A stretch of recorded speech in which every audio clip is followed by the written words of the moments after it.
মসজিদে যখন ঢুকবেন ডান পা দিয়ে ঢুকবেন আর দোয়া পড়বেন, আউযু বিল্লাহিল আযীম ওয়া বিওয়াজহিল কারীম ওয়া সুলতানিহিল কদীম মিনাশ শাইতানির রাজীম।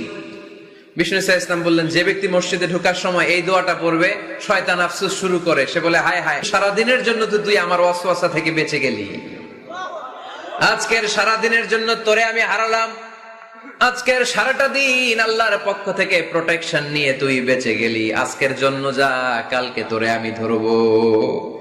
এজন্য এই দোয়াটা পড়ার দরকার আছে না? আউযু বিল্লাহিল আযীম ওয়া বিওয়াজহিল কারীম ওয়া সুলতানিহিল কদীম মিনাশ শাইতানির রাজীম। 4টা বাক্যের দোয়া।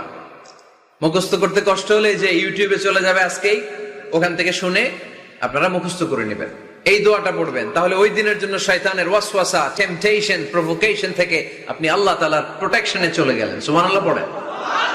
তারপর আল্লাহর হাবিব বললেন, ঢুকা